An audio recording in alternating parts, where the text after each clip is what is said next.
Hello my friends, my name is WeeAddy and welcome back to Sonic Origins. We're now in Sonic CD.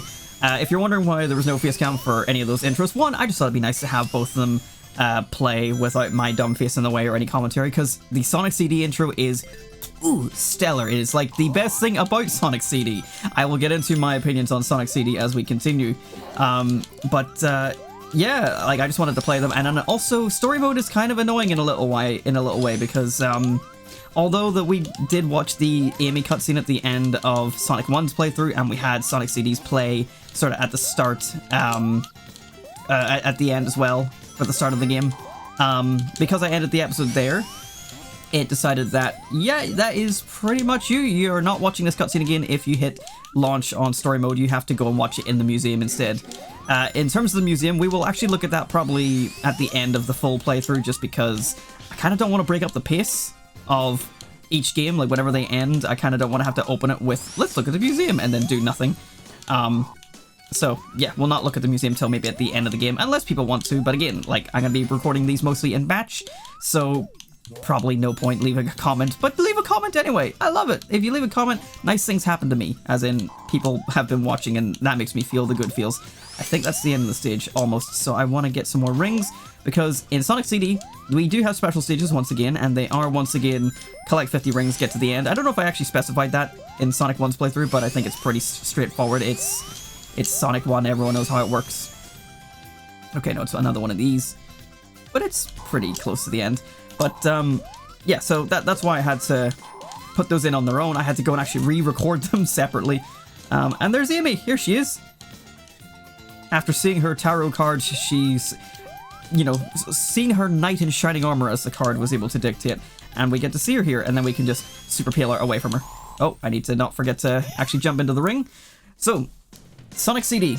There's two ways to get the good ending. Get all the time stones, or destroy all the metal Sonic projectors and robot generators in the past. I hate that one because I had to do that for the Xbox 360 achievements and it sucked. Let's just go for the time stones. That's what I know what to do. They're easy, they're fun. It's just a 3D special stage, 3D-ish special stage. Now, the idea with these special stages is obviously it's kind of like an auto runner. You jump to destroy these spaceship type things. You can get power-ups, as you see there. If you run on the water, which you can run the water, you won't fall in, it'll eat up your time if you look to the top middle of the screen. That time goes down much faster if you are running on the water, so you can run on the water, just maybe get some rings before you do. I missed that one there. I don't have a way to make a sharper turn. And everything is pretty much flat. It's not like Mario Kart where it's like all a solid wall the whole way up. This is bad, this is bad. Okay, I want to try and turn back around. There's springs as well that can do some massive launching. Okay, I'm doing this one pretty poorly, honestly. Right, go for this one. The blue one, is it time? It is time. Okay, perfect. Okay, we need to bounce off this wall. This is probably a good idea. Alright. Grab that. Nice. And then we just have one more to go, although I think this one's just a time one, right? Yeah. Oh no, that was... Okay, so the time ones count. But there we go. We got our first time stone. Nice and straightforward, nice and easy. Time stones don't give any superpower, by the way. It is literally just for the good ending. Again, because this game came out after Sonic 1, it was the original sequel to Sonic 1 by Sega of Japan. There's no power-up for collecting them all. Also, time stones are not Chaos Emeralds. They're different things, I guess. And they only exist on Little Planet. But it is what it is. Sonic 1, you know, was made by, you know, Sega of Japan, and then I believe what happened was, like, the two divisions of Sega of America and Sega of Japan sort of split up. I could be getting my history wrong, by the way, but this is sort of how I believe it goes. The two split up, essentially, into Sega of America, Sega of Japan. Sega of America went and made Sonic 2, that we all know, and is probably the more preferred sequel. And then Sega of Japan made Sonic CD for the CD add-on system thing. Sega CD Master System, whatever, I don't know. But I don't know, right? So this game, Sonic CD, is like the hidden gem of the classic Sonic library. It is the game that you only played, like, pretty much outside Japan. Oh, okay, yeah, my speeches are still going. You only played outside of Japan if you had Sonic Mega Collection, essentially. Or, like, Gems Collection, I don't know which one it was on. And that's essentially how I played it, was playing one of those games. But, everyone was like, oh yeah, Sonic CD is, like, one of the best ones. It's a hidden gem. Like, it's great. It's not. It really isn't. So I don't like Sonic CD all that much. If anything, okay, so there's one of the robot generators right here. My face cam's probably in the way, but I probably moved it. in the past you can destroy this, in the present you can do nothing, and in the future you can also do nothing. This game's whole gimmick is about time travel. So it is built on exploring the levels more, but given that the level design is so fucky because it has to accommodate past, future, and present, as you can see we are now traveling to the future, I find the level design in Sonic CD to be terrible. So we're in a bad future right now. It's got like a good idea of a theme, like depending on the time that you're in, shows you like either Eggman has succeeded, or you go into the past to stop him ahead of time. You can go to the future and then have a good future. But like once you've made a good past by destroying the generator and the robot, the Metal Sonic like hologram, there is zero reason to go to the future and like see the good future. I don't understand. So I never knew all this as a kid. I had to just sort of figure it out through like Xbox achievements and stuff when I was playing that version of the game. And yeah, it's a game that just doesn't impress me. Like as a kid especially, like I wanted to just play normal Sonic, get through the game, and like I'm looking at hang on, stop. Okay, I'll have to just revert back to the clip that okay, show the clip. Pause. Do you see that there? Why are there rings inside that wall? That is not okay. But that's because it's a time travel, because certain level aspects change between past and future. And I hate that. It makes very little sense, and you have to, like, I don't know. It makes sense in the aspect of, like, you have to go and travel through time to be able to access it. I just want to play the game. I don't need 4 versions of each zone of each act, or each act of each zone. They kind of got the order wrong in this game. But that's the way it's done. That's the way you gotta just deal with it. Okay, there's one right in front of me. Let me do a hard left. Gotcha. Okay, give me you. That will give me a speed boost instead of time boost. I'm just gonna bounce off the wall.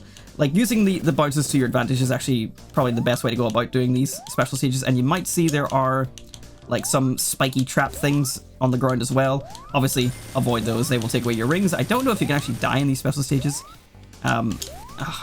Okay, looks like the water takes away 10 seconds at a time. Give me that.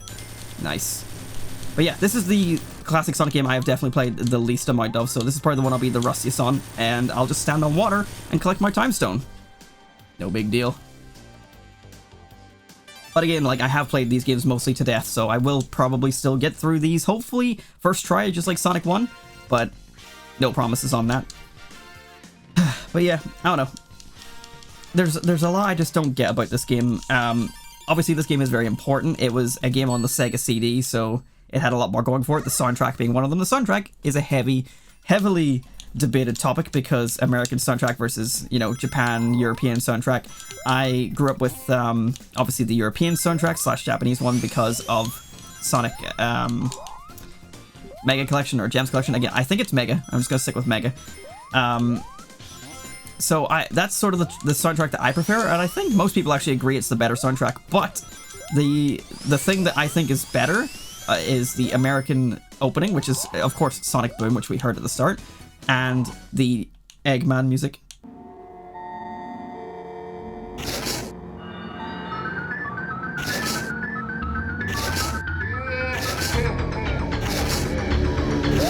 This was in a child's game. Also, Eggman's head looks a lot like Jim Carrey's head in this one. Like, that's not very egg-shaped, and I can almost see, like, a clearly defined ear. Maybe I'm just making shit up. This is the accurate depiction of the Sonic movie Eggman. Oh, there he goes.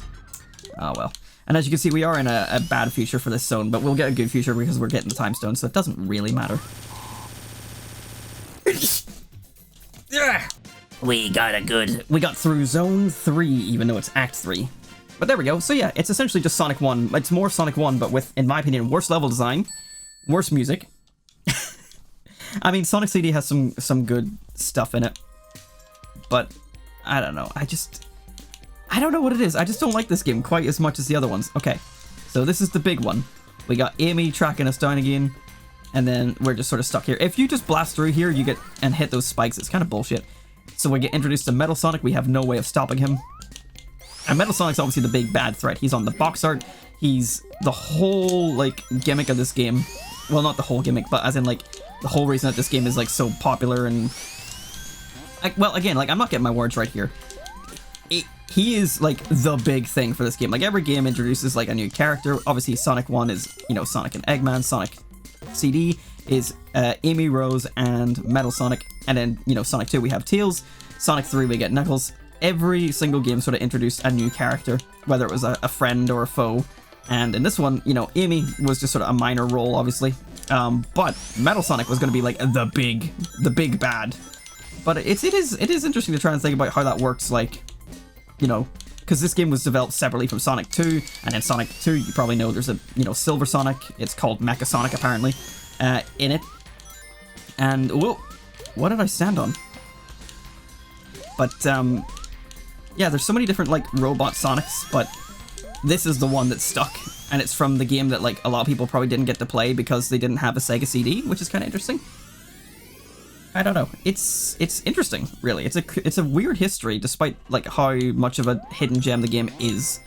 But yeah, I don't really consider it much of a gem myself. Again, I think the only thing it really has going for it is Metal Sonic himself, and even that, which we'll get into later, is not that big a deal. I just lost all my damn rings. I imagine I don't need to be as careful about it in this game. Like I could probably get all the time zones pretty easily.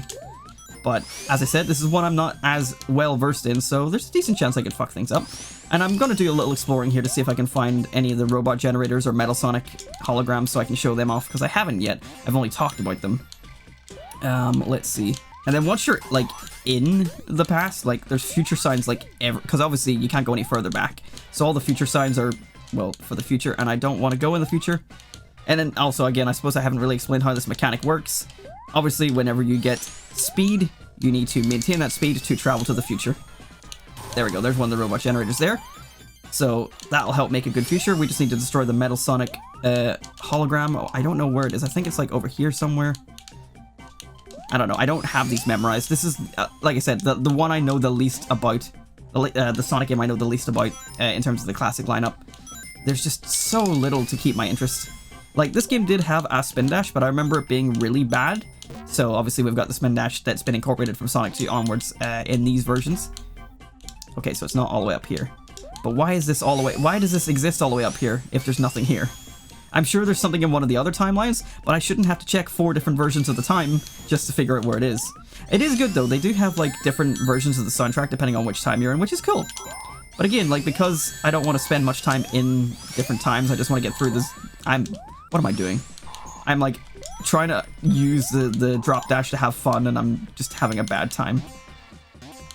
But because I personally just want to run through my stage like normal, like especially if I want to do like a quick version, and I'm sure there are people who can like, you know, speed run this and it's super great and lots of fun. This is not one of the games that I would be able to pull that off in. There's just too much here. And then there's weird level design like this. Like this is just this game's level design. Bumpers everywhere, springs everywhere, like a lot of stuff just doesn't make sense because it's meant to incentivize the exploration. And a lot of people are like, oh yeah, but classic Sonic's all about exploring the zone. And I'm like, sure, like in Sonic 3 it makes sense because you want to find the special stages, but like in the old games, like not really. I just kind of disagree. Like the thing that makes those games fun is being able to blast through them quickly because you've mastered the level design. But in this, like, the level design is so nonsensical. Like, look at this bottom area here. It is just fucking springs. It's just a floor of springs, and they all just fly in different directions. Why? Look at this. That's not leveled. This is like something out of Mario Maker. And then look, more rings in the wall. And it's not like Sonic 1 where I can bust through the wall. No, I have to be in the right time to get there. And I don't know what time that is, and I'm not going to go looking for it for a couple of measly rings. Okay, well, we're not getting the time stone on this one, but that's fine. I made a good future. Oh, so I just need to destroy the generator to make a good future. There you go. There's what a good future looks like, at least anyway. Obviously, we're still in the past. A good future will actually look much better when we go there, if we go there, but... But we return to the present, so we can continue. Also, there's something about this level. Okay, so this is the Japanese... No, this is the American soundtrack. Okay. I was gonna say, like, this level music does not sound like it fits, in my opinion. But I believe I've heard, like, other people with that opinion that, you know, the Sonic CD American soundtrack, like, people do like it, and it has Sonic Boom, and it has, like, the cool, like, Eggman music, which is horrifying. But it also has, like music that doesn't really fit. I did not know those were tiny little bumpers. They are, okay. And yeah, I kind of see it, like this stage especially, like doesn't really feel like it fits. It's cool and it's ominous, and like I feel like it would do well in a different kind of level or maybe a different kind of game. I don't know, it sounds like it comes like out of like Sonic Adventure, and like I'm wandering through like a cave type of thing. It doesn't feel like Sonic CD. It doesn't feel like classic Sonic. Thank you for letting me build up score while I sneeze. I just want to leave this area. Look, I'm trying to get out. There we go. Why is the level designed like this? This is awful.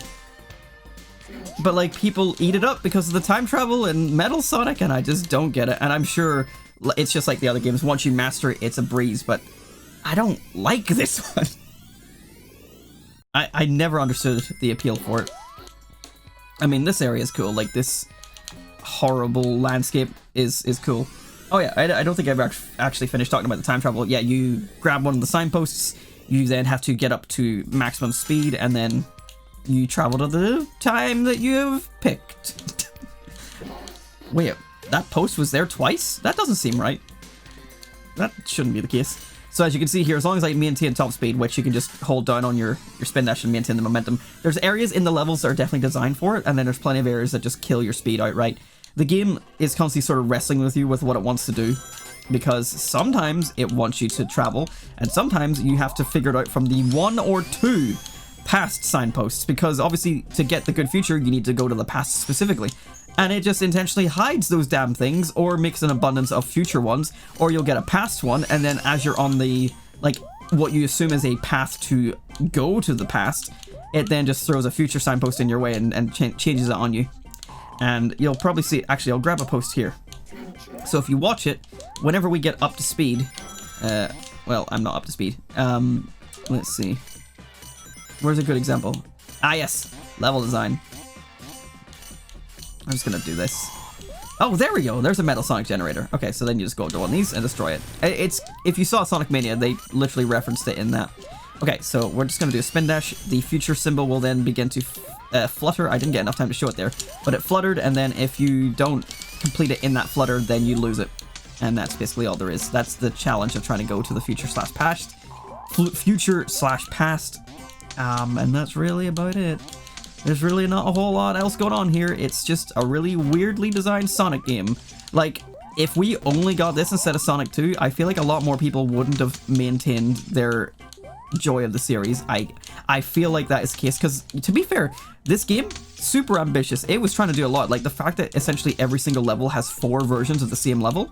That's present, past, good future, bad future. That's 4 versions of each level. And like, it's not just palette swaps, like some of the shit like in the level changes like location. Like, it's ambitious, there's a lot of cool stuff in there. It's just so badly made. Like, look at this, I want to be out of here. Like, this is not Casino Night from Sonic 2. Why am I here? Why am I stuck? Can I get to the end, please? I was about to say I almost lost my rings, and then I immediately hit the second guy. Hiding behind a flower, by the way. Just hanging out. What is this? This looks like it should be rotating. This looks like it's meant to be 3D. Is this meant to be rotating, or maybe it only rotates in a different time? I don't know. I don't know shit about Sonic CD. All I know is Metal Sonic, her. I'm not going to be overly negative. It's like, as you know, I am a massive Sonic fan, classic and modern. I do love both. I just think Sonic 1 gets a lot of praise, even though it's aged very terribly. Like, there's many games people think it aged terribly, like, you know, Super Mario 64. Sonic 1 has aged way worse, and I just don't understand how people can still act like it's the same game that we grew up. Like, obviously, the game itself hasn't changed, you know? Oh, here's my favorite badly designed area. Okay, hold on. Like, why are so many of the bottom floors in this game just walls of springs pointing in all sorts of directions? What am I supposed to do? Like, obviously I don't want the game to play itself, but like, what is this trying to lead me towards? The springs should be trying to guide me towards something. Instead, it's just literally trying to fuck with my head. Also, why does Sonic not roll when he's on the bumpers like he does in Sonic 2? I guess they just hadn't implemented that until that game, and they're like, oh yeah, that's a good idea. I don't know, it's just so many questionable decisions. Whoops. Didn't realize the spring was going to appear there. I don't know, man. This is just, and like there's so many of the aspects of the game are just these big like half pipes. Oh no, I need rings. Okay, can I even, let's do the super peel out. Can I make it up? Ah, almost. Okay, there's a spring there. I can make this. So the super peel out is a move exclusive to Sonic CD where you, instead of holding down and doing a spin dash, so that's spin dash, you hold up, and instead of spin dashing, you just run super fast, which is cool. It's a cool animation. It's unique to this game other than every other time they sort of start bringing it back. But the problem is it's got nothing on spin dash. I guess it's maybe a little bit faster, but because you're not rolling, you eventually lose that speed. Because with rolling, you maintain it as long as you keep on building momentum. With running, you gain less momentum, I've noticed. But then also, like, because you're running, you run headfirst into an enemy and then you take damage. So what's the benefit other than looking cool? And even then, because it's still the Sonic 1 sprite, like, they haven't updated it besides, like, adding that new animation. I nearly got spiked. Oh, come on, where's all the rings? I only need 3. Okay, we're gonna find another ring here somewhere. Oh, there's some. Okay. Right, so I need to somehow jump off here and jump above. Ugh, son of a bitch. Okay, there we go. I need to somehow get to the right. Ugh. I'm just gonna have to backtrack a bunch. We'll be back. Oh! Okay, interesting. So Sonic CD. This is cool. Sonic CD has the air physics, like after I've landed from a spin dash, I can change my direction. How is Sonic CD going to be the best game for the drop dash? I don't understand. Let me up, please. Ah! Okay, there'll be a ring around here somewhere. There we go. That's what we needed. Okay, let's just get to the end. Oh, forgot about these. Just spin dash. Don't hit me. Okay, good. All right, we'll go for a third time stone. And you may have noticed this episode is more along the 25-minute line. Again, that's just because of me putting in the cutscenes for the opening of the game. I figured, you know, maybe each part 1 of each game will have, you know, 25-minute episode. Okay. Special stage number 3. Go for you first. Get this one for the speed boost. And you can do like little short hops as well, which can help you from like doing big bads. The hovers are great because you can kind of get a better idea of when you need to land. Oh, okay. Don't want to be launched into that. I'm gonna do a short hop. Oh, I keep hitting the water. Need some time bonus. Ooh, okay, that was close. Give me you. The thing about this, I think, that makes it difficult for people is like not knowing like that you can just hold the A button to like jump further. Like it should be an obvious thing. It's a platformer, but like doing that, you can kind of gauge like your jump arc because you're very floaty in here. So it's not too difficult, honestly, to get these time stones. It's mainly just about the controls of like going left and right, but like using the walls to bumper off of is definitely like the easiest way to like do a tight turn than just doing like the wide one where you just try to hit nothing. But there we go. We've got 3 out of, I think it's 6 in this game, but I don't know. I'm not certain. But we do have a boss fight next, but that is for next time. So thank you so much for watching, my friends, and I'll see you again then. I'll see you guys then. Goodbye.